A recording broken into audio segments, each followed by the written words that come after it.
नमस्कार किसान दोस्तों, मैं हूं आपका agri doctor Mukesh Jinjala. Grow it India के यूट्यूब चैनल में आप सभी किसान दोस्तों का हार्दिक स्वागत करता हूं। किसान दोस्तों, आज की वीडियो में हम बात करने वाले हैं बैंगन की खेती पद्धति। जी हां किसान दोस्तों, बैंगन की A to Z जानकारी ये वीडियो के माध्यम से हम आपको देने जा रहे हैं। ये वीडियो में हम बात करेंगे कि बैंगन की खेती के लिए खेत की तैयारी कैसे करें, कौन सी सॉइल अच्छी है, इसका प्रॉफिट कितना है, 1 एकड़ में बैंगन की अगर नर्सरी प्रिपरेशन करनी है तो कितना बीज लगता है, और ये वीडियो में लास्ट में हम आपको एक एप्लीकेशन के बारे में भी जानकारी देने वाले हैं, जो एप्लीकेशन आप सभी को और सभी किसान दोस्तों के लिए बहुत ही फायदेमंद है। तो किसान दोस्तों, चालू करते हैं बैंगन की A to Z जानकारी। तो ये जो बैंगन की खेती है वो सभी जगह पे मतलब की जा सकती है। ऐसे तो बैंगन सभी फसल में और वेजिटेबल में बहुत ही अच्छा और मुनाफा देने वाली फसल है। बैंगन की खेती की मैं बात करूँ तो किसान दोस्तों, इसकी अगर सॉइल सिलेक्शन की बात करूँ तो इसमें आप ब्लैक सॉइल का भी चयन कर सकते हैं, जिसमें जल निकासी अच्छी हो। वो सॉइल बैंगन की खेती के लिए बहुत ही अच्छा है। किसान दोस्तों, यहाँ पे आप देख सकते हो कि सॉइल जैसे कि मैंने आपको बताया कि जिसमें जल निकासी अच्छी हो, ऐसी सॉइल बैंगन की खेती के लिए बहुत ही अच्छा है। अगर इसकी pH की बात करूँ तो बैंगन की खेती में बेसिकली 6.5 से लेकर 7.5 तक का pH बैंगन की खेती के लिए सूटेबल है। तो ये pH में बैंगन की खेती अच्छी होती है। किसान दोस्तों, अब मैं आगे बात करता हूँ कि बैंगन की खेती कौन से समय में करते हैं, मतलब इनकी प्लांटेशन का अच्छा समय कौन सा है। बैंगन की खेती ऐसे तो साल भर की जा सकती है, लेकिन इनका जो उचित समय है वो आप 3 सीज़न में कर सकते हो, जैसे कि फरवरी मार्च में, दूसरा है जून जुलाई में, और तीसरा है नवंबर दिसंबर में। अगर ये 3 जो मैंने आपको सही सीज़न बताया कि ये 3 सीज़न में आप कभी भी बैंगन की खेती कर सकते हो। ज़्यादातर किसानों का सवाल रहता है कि सर कौन से महीने में हम खेती करें तो उनका अच्छा दाम मिले, क्योंकि बैंगन की खेती ऐसे देखा जाए तो मतलब बहुत ही मांग वाली सब्जी है। तो इनको अगर आप फरवरी मार्च और ऐसा देखा जाए तो फरवरी मार्च में, जून जुलाई में और दिसंबर में अगर आप इनकी अच्छी तरह से नर्सरी प्रिपरेशन करके प्लांटिंग करते हैं तो मार्केट में इनका अच्छा दाम देखने को मिलता है। प्लांटिंग समय के बाद हम बात करते हैं कि इनका खेत प्रिपरेशन कैसे करते हैं। किसान दोस्तों, इसका अगर खेत प्रिपरेशन की बात करूँ तो आपको बेड बनाकर इसकी खेती कर सकते हैं, क्योंकि अगर बेड बनाकर इनकी खेती करेंगे तो इसमें जल निकासी भी मतलब अच्छी होगी। इसमें बैंगन को कोई भी फंगस और डिजीज़ का भी दिक्कत नहीं रहेगा। खेत प्रिपरेशन के लिए आप अपने खेत में मतलब जो बेड मेकर है उनसे बेड बनाइए, और जो बेजल डोज की जो रिक्वायरमेंट है, बेजल डोज की रिक्वायरमेंट मैं सभी किसान दोस्तों से निवेदन करता हूँ कि आप एक बार अपना सोइल टेस्टिंग करवाएं। सोइल टेस्टिंग करने के बाद अगर इसमें कोई भी न्यूट्रिएंट की कमी महसूस हो रही है तो वो न्यूट्रिएंट आप बेजल डोज में दे सकते हो। बेजल डोज देने के बाद आप बेड मेकर से बेड बना सकते हो और रोटावेटर से आप सब खाद को मिक्स भी कर सकते हो।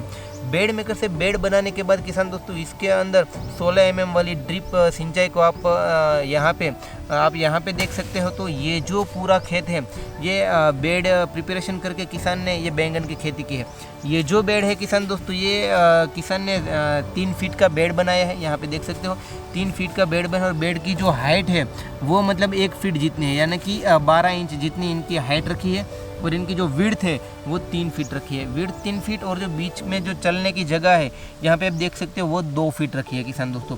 तो ये जो 2 फीट चलने की जगह और 3 फीट का बेड, ऐसे मतलब 5 फीट का पूरा ये जगह हो गई है। ये 16 mm की ड्रिप सिंचाई आप बेड के ऊपर बिछाने के बाद आपको प्लास्टिक मल्चिंग का चयन करना है, क्योंकि प्लास्टिक मल्चिंग में अगर आप बैंगन की खेती करते हो तो बहुत ही अच्छा रिजल्ट किसान दोस्तों इसमें मिलेगा, क्योंकि इसमें खरपतवार की दिक्कत नहीं आएगी, और दूसरा कोई भी वीड कंपटीशन इसके आजू बाजू नहीं होगा। जिसके कारण क्या है कि ये जो फसल है वो एकदम हेल्दी और एकदम अच्छी उत्पादन देने वाली फसल आपको देख सकते हो। किसान दोस्तों, ये बेड बनाने के बाद प्लास्टिक मल्चिंग का चयन भी हमने बात की, अच्छा प्लास्टिक मल्चिंग का चयन किया जिसकी स्ट्रेंथ अच्छी हो, जो यूवी स्टेबिलाइज हो, जिसका कलर भी एकदम बढ़िया हो, और जब तक फसल ख़त्म ना हो तब तक ये मल्चिंग चले। तो ऐसा अच्छी गुणवत्ता वाला प्लास्टिक मल्चिंग आप यूज़ कर सकते हो। यहाँ पे जो किसान ने यूज़ किया है वो ग्रो इट इंडिया का प्लास्टिक मल्चिंग का चयन किया है, जो यहाँ पे देख सकते हो कि बहुत ही अच्छी क्वालिटी का मल्चिंग है, और पौधा भी एकदम अच्छा बढ़वार कर रहा है। किसान दोस्तों, अब इसकी नर्सरी प्रिपरेशन की बात करते तो 1 एकड़ में अगर आपको ब्रिंजल की नर्सरी प्रिपरेशन करनी है तो 1 एकड़ में 150 से लेकर 200 ग्राम तक का बीज का रिक्वायरमेंट बेसिकली नर्सरी प्रिपरेशन में रहते हैं। नर्सरी प्रिपरेशन के लिए आपको ऐसे नर्सरी के लिए थोड़ी जगह मतलब तैयार करनी है अपने खेत में और वहाँ पे बीज को ब्रॉडकास्ट कर देना है। नर्सरी प्रिपरेशन के टाइम आपको ये बात खास ध्यान रखना है कि जो सीड से सीड का जो अंतर है वो थोड़ा मतलब पास ना हो, थोड़ा दूर हो, जिसके कारण क्या है कि जो सीडलिंग बनेगा वो अच्छी क्वालिटी का बनेगा। अगर अच्छी क्वालिटी का सीडलिंग बनेगा तो ऑटोमेटिकली जो पौधा भी बनेगा वो एकदम अच्छा रहेगा। सीड बेसिकली 25 से 35 डेज़ में पूरा मतलब तैयार हो जाते हैं। उसके बाद आपको पूरा जो सीडलिंग रेडी हो गया है उनको सीड ट्रीटमेंट यानी कि जो सीडलिंग है उनको आपको कोई भी फफूंदनाशक दवा जैसे कि कार्बनडाइजिम है, मैंकोजेब है, बाविस्टीन है और साथ में आप इमिडाक्लोप्राइड जैसी सिस्टेमिक दवा अंदर इंसेक्टिसाइड के रूप में डाल के उनका अगर आप डीप करेंगे पूरे सीडलिंग को और उसके बाद आप ट्रांसप्लांटिंग करेंगे तो उसका बहुत ही अच्छा रिजल्ट मिलेगा, क्योंकि प्राइमरी 20 से 25 दिन तक उनमें कोई भी पेस्ट और डिजीज़ का अटैक नहीं होगा। सीडलिंग रेडी होने के बाद आपको जो यहाँ पे दूरी है वो बहुत ही मायने रखते हैं किसान दोस्तों। यहाँ पे जो किसान ने जो प्लांट टू प्लांट की जो दूरी रखी है वो 3 फीट रखी है किसान। यहाँ पे आप देख सकते हो कि पौधे से पौधे की जो दूरी है वो 3 फीट रखी है, क्योंकि 3 फीट रखने से क्या होगा कि इनकी जो कैनोपी है वो एकदम अच्छी मैनेज होते हैं। कई किसान दोस्त ऐसे भी है कि वो क्लोज स्पेसिंग रखते हैं, तो जिसके कारण क्या होगा कि जो कैनोपी है वो अच्छी डेवलप नहीं हो सकती है। लेकिन ये 3 फीट अगर आप प्लांट टू प्लांट डिस्टेंस रखते हो तो पौधे को फैलने में भी अच्छा रहता है और पौधे में जो फ्रूटिंग की जो ब्रांचेस है वो भी अच्छी रहेगी और पौधा अच्छा पैदावार देगा। तो plant to plant distance 3 feet रखना है।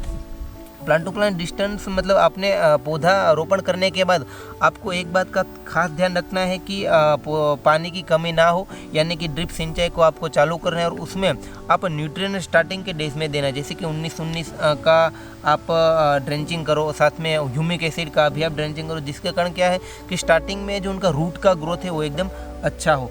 तो पौधा रोपण करने के बाद किसान दोस्तों अगर उनका फ्रूटिंग की बात करूँ तो मेनली लगाने के बाद 55 से 60 डेज़ में यहाँ पे आप देख सकते हो तो फ्रूटिंग चालू हो जाता है। यहाँ पे आप देख सकते हो कि यहाँ पे फ्लावरिंग भी आ गया है और छोटा फ्रूट धीरे धीरे मतलब बनने लगा है। तो पौधा रोपण के 50 to 60 डेज़ में ये जो फ्रूटिंग है वो चालू हो जाता है और ये कंटिन्यू फ्रूटिंग 2 से 3 महीने तक कंटिन्यू चलता है। किसान दोस्तों अगर इनका प्रोडक्शन की बात करूँ तो 1 एकड़ में कितना प्रोडक्शन मिलता है तो बेसिकली देखा जाए तो 125 से 150 क्विंटल तक का प्रोडक्शन हमें 1 एकड़ में ब्रिंजल की खेती में मिलता है। और ये प्रोडक्शन मिलने के बाद अगर मैं मार्केट भाव की बात करूँ तो सीज़न के हिसाब से मार्केट भाव रहता है, जैसे कि 12 रुपये से लेकर 20 से 25 रुपया तक का भी रेट आप ब्रिंजल की खेती में मतलब कमा सकते हो। ये तो हो गई प्रोडक्शन की बात। अब मैं इसकी लागत की किसान दोस्तों में बात करूँ तो इसमें बेसिकली देखा जाए तो शुरुआत में सीड का जो खर्चा रहता है वो 1 एकड़ में 2200 से 2400 रुपीज़ लगता है, अच्छा हाइब्रिड सीड। दूसरा उसका बेजल डोज का जो मतलब खाद का जो खर्चा है वो करीबन रहेगा 3 से 3,500। खेत की तैयारी का जो खर्चा है वो 2500 से 3,000 रहेगा। उसके बाद ट्रांसप्लांटिंग का जो खर्चा रहेगा वो 2,000 से 3,000 तक का रहेगा। और लास्ट में किसान दोस्तों इसमें जो इंसेक्टिसाइड पेस्टिसाइड का जो खर्चा रहेगा वो ऐसे गिन लो तो 5 से 6,000 का रहेगा। ऐसे पूरी गिनती करें किसान दोस्तों मतलब ट्रांसपोर्टेशन और हार्वेस्टिंग ये सब खर्चे मिलाकर और प्लास्टिक मल्चिंग का अगर खर्चा मिलाकर बात करें तो पूरे 1 एकड़ में किसान दोस्तों पूरे 1 एकड़ में आपको ब्रिंजल की खेती में 55 से 60,000 का खर्चा 1 एकड़ में आपको ये लगेगा।